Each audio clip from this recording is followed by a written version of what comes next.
mencari pada kitab-kitab jenis musnad ni. Next, ulama karang jenis kitab yang dinamakan sebagai sunan. Maksudnya kitab sunan ni dia akan bahagikan hadis ni semula mengikut bab-bab fiqh.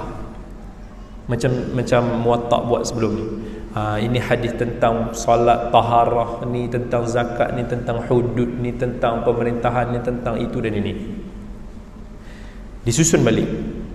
Ini zaman kurun ketiga hijrah. Selepas, kira kata pada zaman-zaman selepas daripada Imam Ahmad. Sebab tu kalau kita tengok Abu Dawud meninggal tahun 275 hijrah. Al-Imam At-Tirmidzi rahimahullah meninggal tahun 279 hijrah. Al-Imam An-Nasa'i rahimahullah meninggal tahun 303 hijrah. Dan ramai lagi yang mengarang kitab yang mereka namakan sebagai sunan. Sunan maksudnya dia nak menghimpunkan sunnah Nabi SAW yang dibahagikan mengikut bab-bab fiqh. Okey. Pada masa itu dihimpunkannya, dia tak peduli sangat soal dhaif ke, soal ni ke, tak kisah sangat. Sebab misi dia pada masa itu ialah nak himpunkannya. Apa yang saya belajar, apa yang saya dengar pasal riwayat tu semua saya himpun. Sebab tu dalam kita tengok ada sebahagian daripada kitab-kitab hadis para ulama dulu. Kenapa mungkin ada orang question, kenapa ada hadis-hadis dhaif, kenapa ada hadis-hadis maybe hadis-hadis yang palsu? Kerana berbeza objektif. Objektif pada masa tu dia kata dia nak himpun je hadis yang diguna pakai oleh para fuqaha, para ulama pada masa tu, kita pakai. Kita tulis je dalam satu buku. Nanti orang akan check. Nanti, sebab dia dah tulis sanad semua dah ada lah. Tetapi pada zaman itu juga, iaitu zaman Al-Imam Al-Bukhari rahimahullah,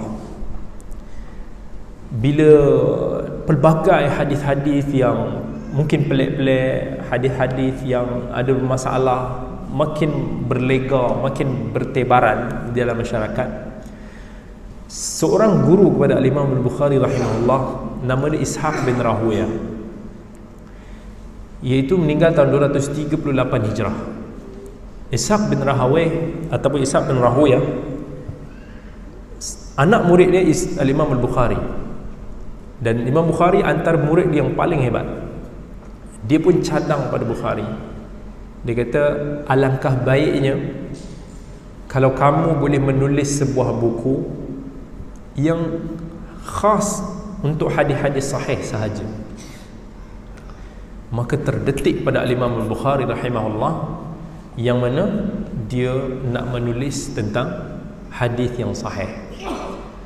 Maka Al-Imam Al-Bukhari bagi tahu sebelum dia menulis hadis sahih dalam Sahih Bukhari ni, aku memilih hadis ini daripada 600,000 hadis yang ada, yang aku hafal. Dia pilih satu persatu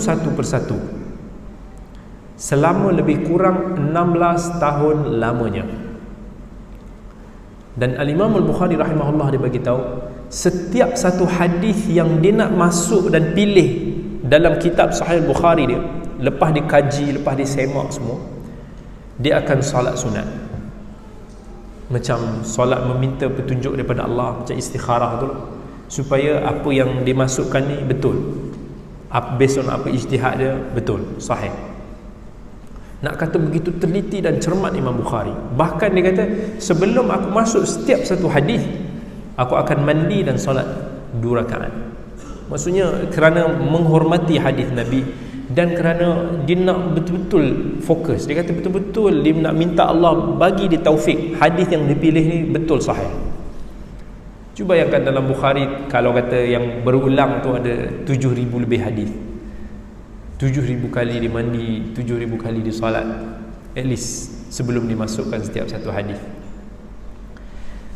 Dan begitulah dimasukkan hadis dalam Sahih Bukhari, sampailah siapnya Sahih Bukhari yang diiktiraf para ulama sampai ke hari ini adalah kitab hadis yang paling sahih di atas muka bumi ini. Kitab yang paling sahih selepas Al-Quran, kerana Syarat Al-Imam Al-Bukhari ni sangat ketat. Nak pilih hadis sahih Al-Bukhari ni bukan calang-calang. Orang yang belajar ilmu hadis pun ada masalah nak faham juga macam mana striknya Bukhari. Bayangkan, nak pastikan setiap satu sanad tu bersambung, bukan mudah. Setiap daripada perawi mesti bertemu dengan perawi tu, dan perawi yang bertemu tu mesti pernah sabit dia mendengar hadis tersebut daripada guru dia. Tak semua murid yang belajar daripada kita dia mendengar every word ataupun every kuliah yang kita sampaikan. Mesti ada kuliah tak datang, ada kuliah ada yang mungkin tidur masa kelas ke apa. Tapi nak cek, masya-Allah. Ini satu topik lain lagi kalau kita bicara tentang ilmu ilal ke. Itu bahagian lain. Nak cerita how complex, insya-Allah tu later on. Tapi nak kata begitu strict Bukhari dalam nak memilih hadis Nabi. Sebab tu saya beritahu, tak ada siapa pun yang sampai ke hari ini yang mampu untuk nak jatuhkan credibility hadis yang diriwayatkan oleh Imam Al-Bukhari rahimahullah. Daripada dulu sampai sekarang ada kritikan yang berbentuk ilmiah datang daripada para ulama rahimahullah. Tetapi kritikan mereka juga dijawab, dibahas, maksudnya kebenaran still bersama Bukhari. Ada orang yang benci kepada Islam, macam orientalis, macam golongan liberal, yang akan berterusan attack hadis riwayat Bukhari. Kenapa asyik attack Bukhari? Kerana hadis Bukhari ni macam kita kata kepala. Ni hadis yang paling sahih. If dia orang boleh cantas hadis Bukhari, hadis-hadis lain lagi tak ada masalah. Kalau kita boleh potong kepala, mati semua. Sebab hadis Bukhari ni hadis yang paling strong, hadis yang paling sahih. That's why ramai kalau kita tengok orientalis liberal ni, dia attack hadis Bukhari, tapi tak akan berjaya daripada sudut sanad. Dari sudut sanad tak ada siapa yang boleh kata hadis Bukhari ni okey, ni ada problem sanad kat sini. Mungkin ada yang kata, tapi tak betul semua. Yang boleh mereka cuba pada matan sahaja.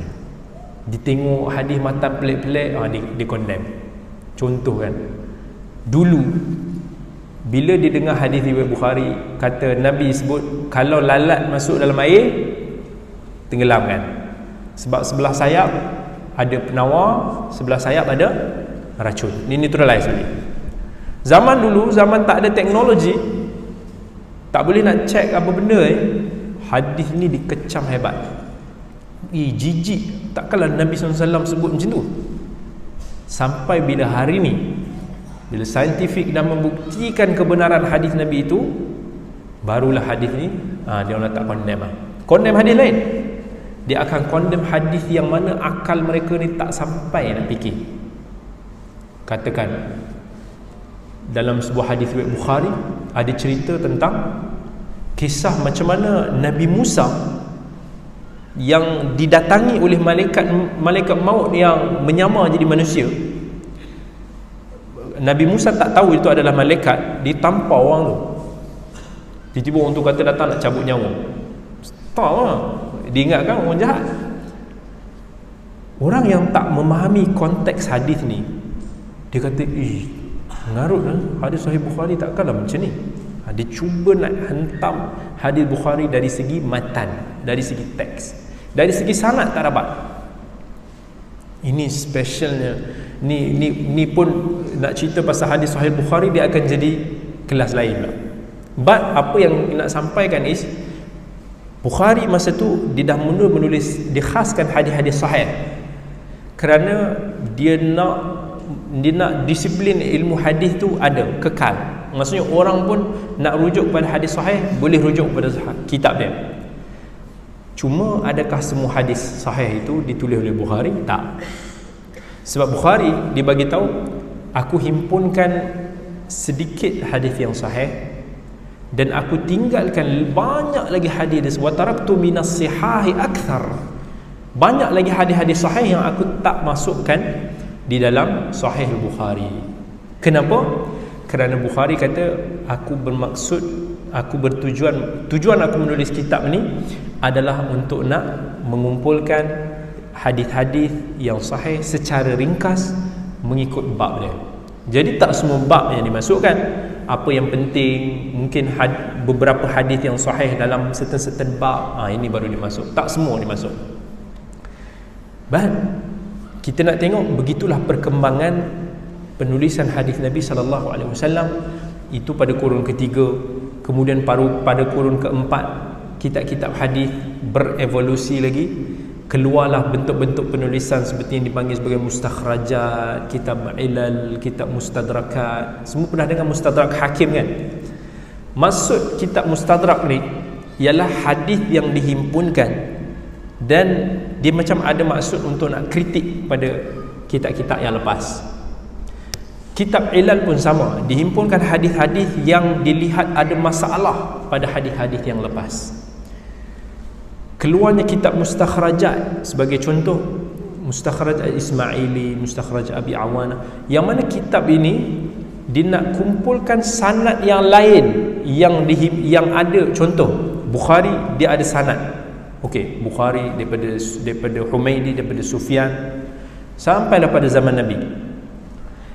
Ulama hadis yang menulis kitab mustakhrajat, dia akan keluarkan hadis yang sama, matan yang sama, tetapi daripada sanad yang lain. Sekarang dia nak perbanyakkan sanad, sebab lebih banyak sanad yang kuat, lebih strong sesebuah hadis itu.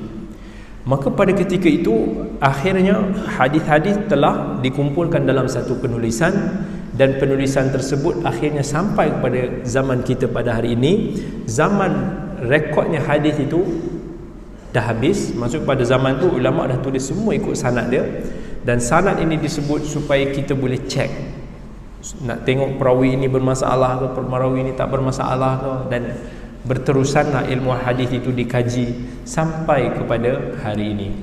So itulah lebih kurang kita ceritakan tentang sejarah penulisan hadis Nabi SAW, yang mana penulisan hadis Nabi ini masih kekal sampai kepada hari ini, yang menjadi satu mukjizat yang begitu unik. Sampaikan orientalis pernah sebut, umat Islam seharusnya berbangga kerana kita memiliki ilmu hadis yang berterusan menjaga kesucian hadis Nabi SAW daripada dipalsukan ataupun diselewengkan. Agama lain tak ada langsung disiplin untuk nak menjaga kesucian kitab suci mereka sendiri pun. Bahkan kitab suci mereka itu terputusnya sanad sampai 300 tahun jaraknya. Tapi di dalam Islam, khususnya dalam ilmu hadis ini, kalau ada perawi yang tertidur dalam kelas sekalipun, ada rekod dia. Maksudnya kita boleh cek.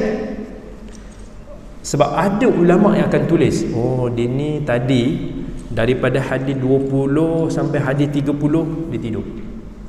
So kalau perawi yang tidur tu nanti dia sampaikan pada orang lain, dia kata aku dengar hadis 25 ni daripada syekh sekian, syekh sekian kata begitu, dia akan cakap kamu tipu. So hadis 20 sampai 30 kamu tidur. Macam mana kamu boleh dengar? Maksudnya nak kata sampai ke that detail hadis Nabi SAW dijaga dan dipelihara sampai ke hari ini. That's why sebenarnya nak menyemak satu-satu kesahihan hadis is not easy. Bukan mudah. Tak semudah orang yang bertanya. Kadang-kadang macam saya ni, banyaklah orang duk tanya. Kan? Sometimes orang hantar message ataupun PM, soalan ni pendek je. Dia hantar hadis tu, kemudian dia kata, Ustaz, sahih ke hadis ni? Soalan ni pendek. Proses dia kadang-kadang, ya salam, panjang. Dah lah, hadis tu pelik, tak ada matan bahasa Arab. Lepas tu nak cari lagi sumber-sumber dia, nak kena semak dia punya sanad, nak kena cek lagi itu dan ini, nak tengok pandangan para ulama, nak kena buat analisis itu dan ini. Tak sempat kadang-kadang. Jadi sebab tu sometimes kita pun manusia yang ada masa yang terhad, sometimes kita tak mampu nak jawab semua persoalan-persoalan ni. But Alhamdulillah, kita menghargai kesedaran ramai masyarakat hari ini yang dah ada semangat untuk nak memastikan sesuatu khabar yang sampai kepada mereka. That's why saya always galakkan kepada mana-mana orang, mana-mana penceramah, mana-mana ustaz, bila nak sampaikan sebuah hadis Nabi sallallahu alaihi wasallam, usaha sampaikan dengan sumber dia. Riwayat siapa? Let's say ni adalah hadis riwayat An-Nasa'i, katakan ini adalah hadis riwayat Bukhari, katakan ini adalah hadis riwayat Ibnu Umar sekalipun. At least bila kita nyatakan sumber, dia akan memudahkan untuk disemak kalau kita kurang pasti ataupun sebagainya. Jadi Alhamdulillah, sekadar itu sahaja dulu saya ingat untuk perkongsian kita pada hari ini, yang saya menggantikan sahibus samaha Datuk Seri Mufti Dr. Zulkifli Al-Bakri, yang mana dia bermusafir pada hari ini dan esok. Dan bagi yang mengikuti pengajian Datuk Mufti di Masjid Nilai esok, juga Datuk Mufti tiada pada keesokan hari kerana bermusafir. Jadi insya-Allah kalau ada rezeki kita akan bertemu lagi pada masa yang akan datang. Aqulu qawli hadha wa astaghfirullahal azim li wa lakum. Wassalamu alaikum warahmatullahi wabarakatuh.